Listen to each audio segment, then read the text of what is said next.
I may be a little bit ambitious. Destiny is trying to keep me from reading all of these books. Hold up. I may be just a tiny bit ambitious with trying to read over 10 books in 1 month when I haven't been able to do that in like the past 2 months. But I'm feeling optimistic. Yes, I have a lot of things to do in September, but I also have a lot of books that I want to read, and I really want to talk to you guys about all of the books that I really want to try just my very hardest to get through this month, because there are just so many good books and there is no time, and I feel like that is a constant battle that I have to go through. But hey, if I talk about them, that means that you guys can keep me accountable, and you can constantly ask me whenever I'm reading one of the books that is not on this pile, like, hey, how's your September TBR going? Did you give up? Are you a loser? Like, yeah, I just need that sort of I need that support from you guys. So if you could do that, I would really appreciate it. Hello, my friends, welcome back to my channel. Or if you're new here, welcome to your new favorite place on the internet. My name is Bella, and I love talking about anything that makes me happy, whether it be books, animes, K-dramas, K-pop, anything. I'm telling you, it's literally anything. And today I want to talk about all of the books that I want to try and read in the month of September. Yeah, it's a lot of books, but I'm really excited for all of these, and I cannot wait to get into them. So why don't we just go ahead and start, because there are a lot of books. I probably shouldn't be this ambitious, but I'm still going to do it, because, you know, where there's a will, there's a way. Not always, but if you say it, like, maybe if you say it, you know what I mean? Like, if you say it, it'll come true. That is also not true, but if you keep saying it, maybe one day it will be. You know, you gotta trick yourself into these things. So anyways, if you guys want to know how my life's been going recently, you can just look at the state of my nails. Yeah, they're all just breaking off because I've just been through it physically, mentally, emotionally, universally, exponentially, theoretically, all of the ways. Yes. Yeah, welcome. I'm sorry, my brain is just going through it at the moment, but like, I really want to talk about these books, so we're just gonna have to deal with that, okay? You have to take the good with the bad. The good being the books, the bad being me. Okay, so the first book that I want to read in the month of September is One Piece. This is volume 6 of the omnibus versions, and this has volumes 16, 17, and 18. This has Ace and Luffy and somebody and Chopper and somebody in the cover, and I'm just really excited to get to this, because that just means we're going to have a bunch of panels with Chopper on them. And I don't know if you know this about me, but I love Chopper just a tiny bit, like just a tiny bit. Yeah, I really love him. So I'm excited for this one, and this is the last physical volume that I own of One Piece, so I may have to go on like a shopping spree and just get like maybe 5 or 6 or 10 more volumes. Who knows?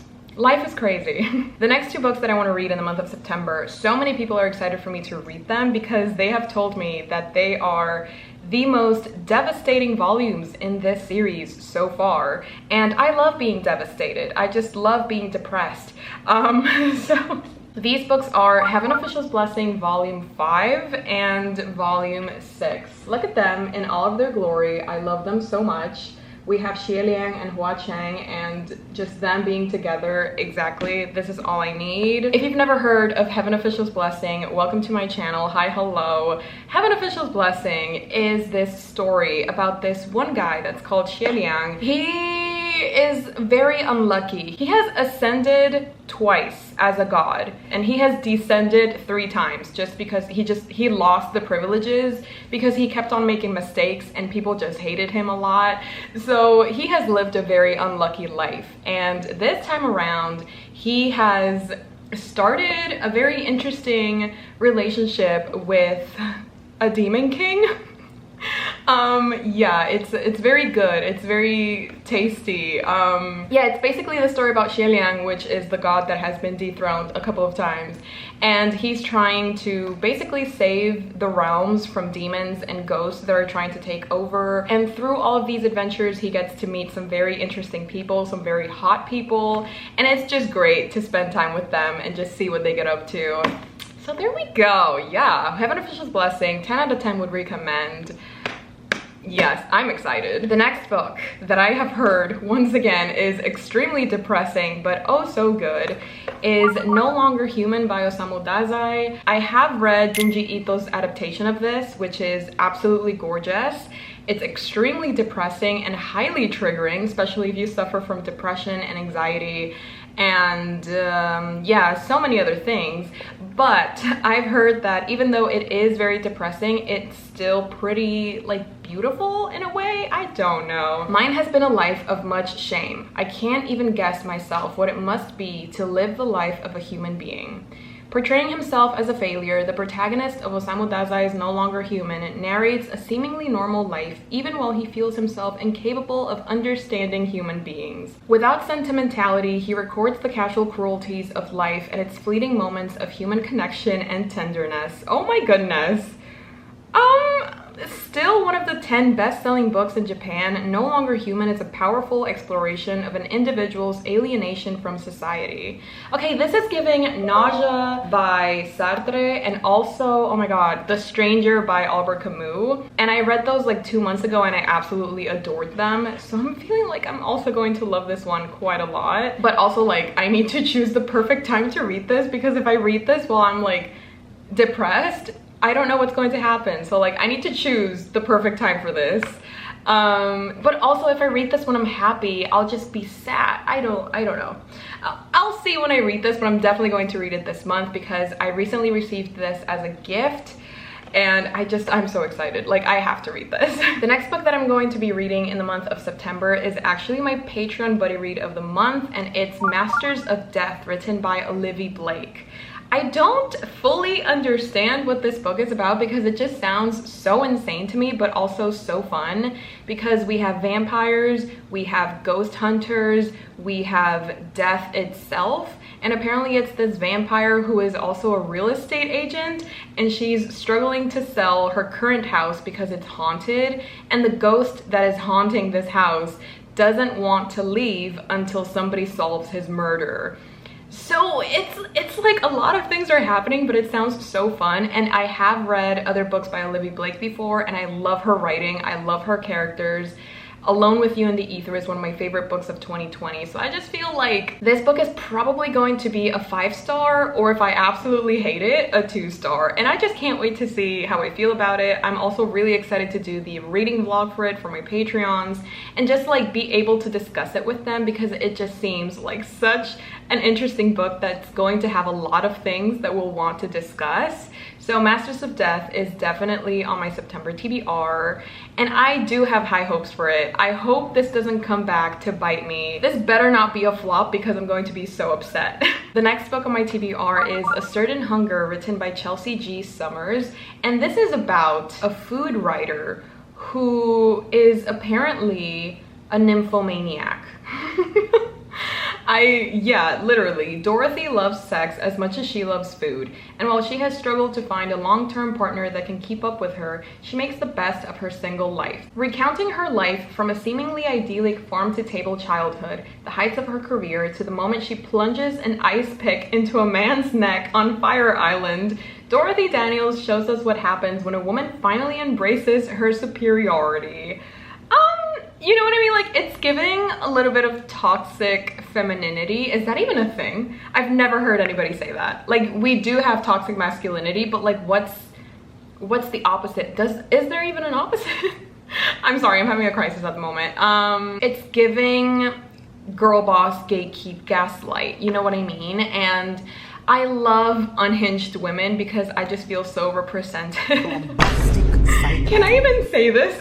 Yeah, I love reading about unhinged women and just women that are off the rails. You know, they're just insane. That is their character trait. They are not well up in the head. It's just so fun to read about them. We just love good representation, you know what I mean? Criminal offense. So anyways, I'm really excited to read A Certain Hunger because I love reading about characters that are not good, especially characters that are morally gray. Like, that is, I could live off of morally gray characters for the rest of my life.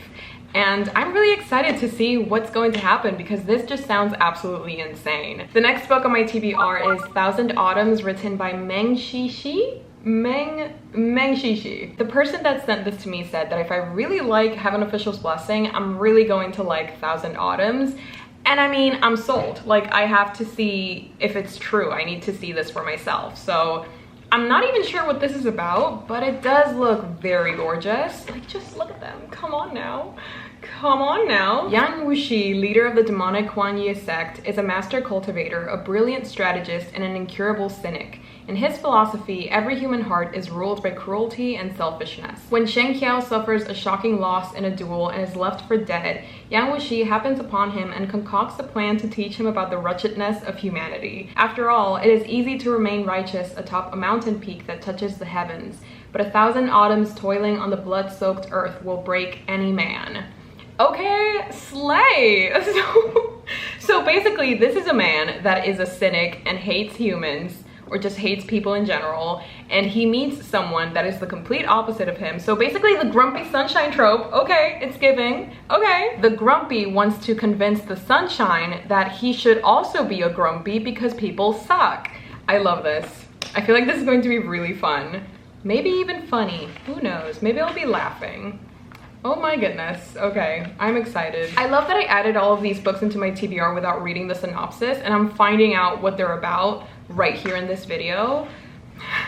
I love being prepared. This next book, I am oh so excited for. I mean, I'm excited for all of these, but this one is like a little bit above the rest because it is Avatar: The Last Airbender. And like, come on now, it's Avatar. It has a higher spot than the others, and this one is The Legacy of Yangchen. This is the sequel to The Dawn of Yangchen, which I read I think 2 years ago, and I'm going to be so real right now. I don't exactly remember what happens in the first book.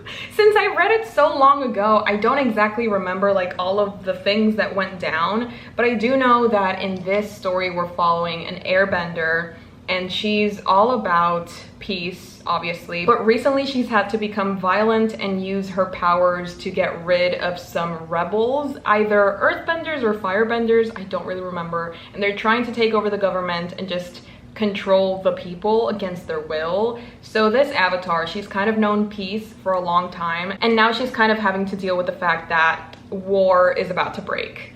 I could totally be making that up though. Like, maybe this is from the other one. Maybe this is from The Rise of Kyoshi, who knows? Avatar Yangchen has succeeded in bringing a measure of stability to Bin-Er. Desperate to restore diplomacy, Yangchen attempts to de-escalate hostilities between heads of state. But in the wake of a brutal assassination and the freeing— oh my god, Yangchen is forced to bring Kavik, the trusted former companion whose betrayal crushed her, back into her fold. I'm so sorry, I don't remember anything. What is this? Yangchen is forced to measure the worth of humanity and how much can be sacrificed in the name of balance. What?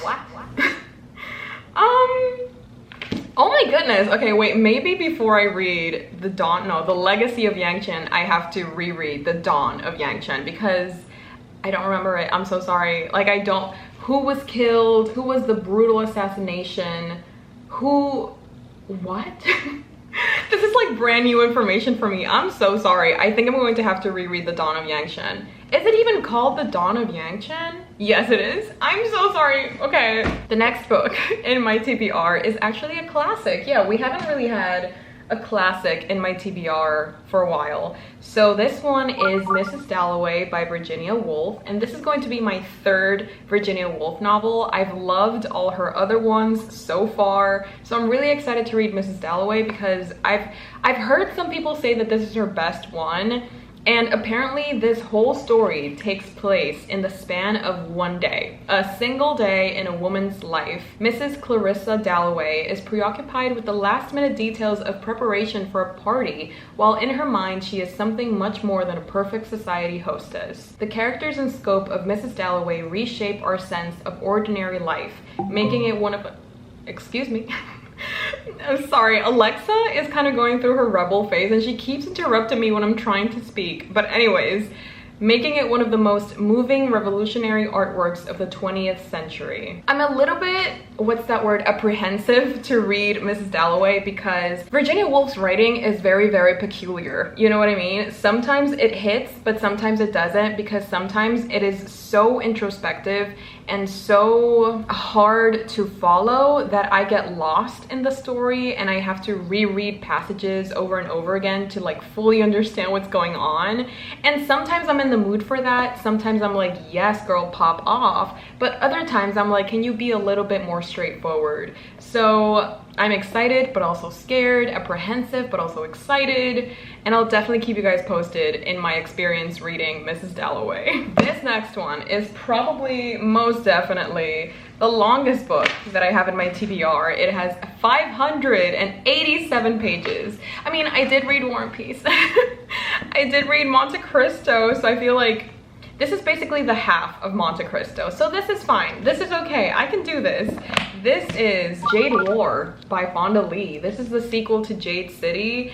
And this is winner of the World Fantasy Award. Holy crap, okay. So it's good. Magic divides, power corrupts, family endures. So basically, imagine an Asian fantasy version of The Godfather. I feel like that's a nice way to sort of envision what's waiting for you in these books. But I read Jade War, no, not Jade War. I read Jade City like 2 years ago, I wanna say, or maybe 3 years ago, I don't know. It was a very long time ago, but I remember that I liked it. I think I gave it like 3.5 stars, and it was fun, it was entertaining. I did see myself continuing with the story, especially after so many people told me that if I liked Jade City, I was going to love Jade War, because that's when it starts to get like really intense. I just really want to see what all the fuzz is about, because so many people love this series, and it's already over. It's already, like, the last book is already out. It's been out for a while now.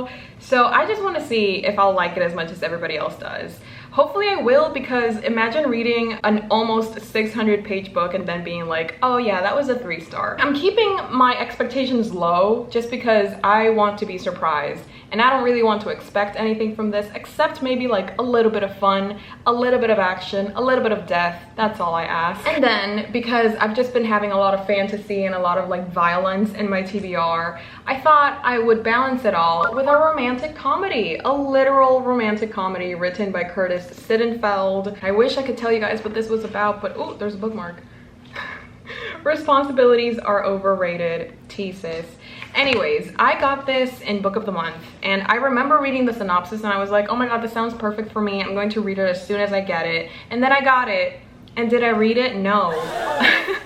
Because by the time that I got it, I was a different person. You guys need to understand, every couple of days, I'm completely brand new. I don't know myself. I'm constantly reinventing myself, and I don't recognize who I am most of the time, but that's okay. You just kind of have to roll with it. So let's see what this book is about.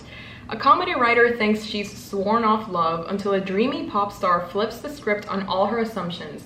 A hilarious, observant, and deeply tender novel from the best-selling author of Eligible Rodham and Prep. Curtis Sittenfeld explores the Curtis Sittenfeld explores the neurosis-inducing Curtis Sittenfeld explores the neurosis-inducing and heart-fluttering wonder of love. I've never heard anyone describe love as neurosis-inducing, while slyly dissecting the social rituals of romance and gender relations in the modern age.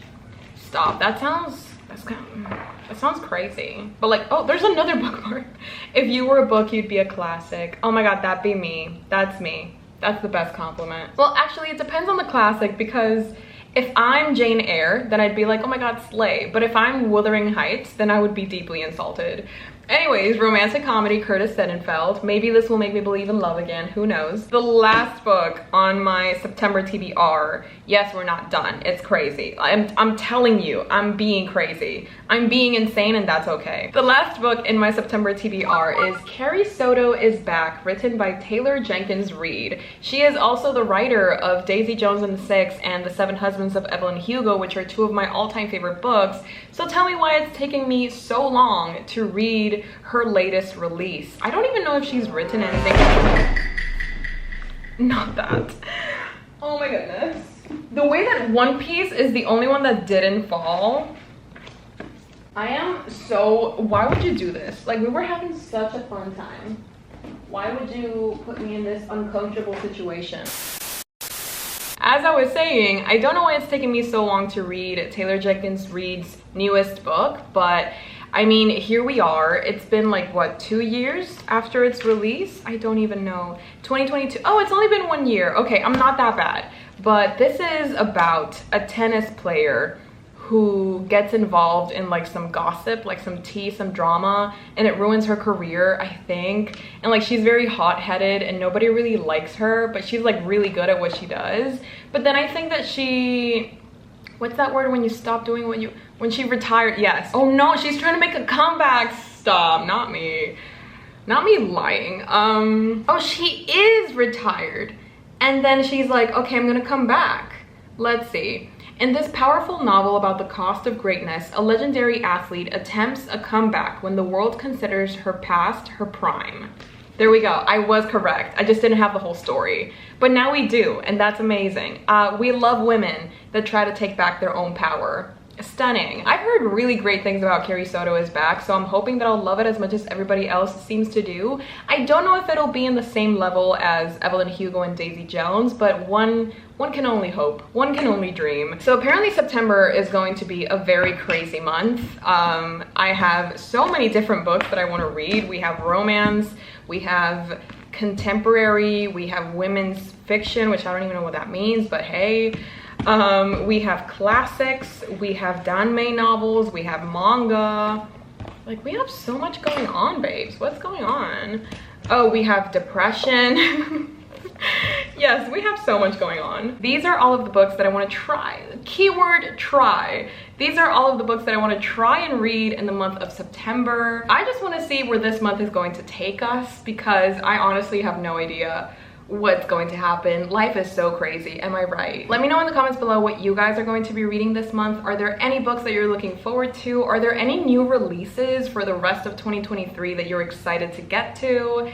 Please let me know down below, because even though I have all of these books on my TBR, who knows, maybe I'll go even more insane and want to add like 10 more books. I really hope you guys enjoyed this video, and if you did, please remember to say it with me, like, subscribe, and leave a comment. It really helps my channel out, and it helps me know that you guys actually enjoy these videos so that I can keep doing more of them. I also have a Patreon where I post exclusive content. I host readathons and reading sprints and a monthly book club. I also started a podcast with my sister where we talk about life and literally anything that comes to our minds. So if that is something that sounds interesting to you, the link is down below as always. I would love to have you join my army of premium simpers. Once again, I really hope you guys enjoyed this video, and if you're still here, you're one of the very lucky few that gets to hear me say that I am so proud of you and I love you, and I hope you're having a fantastic day whenever you're seeing this. You deserve the absolute world.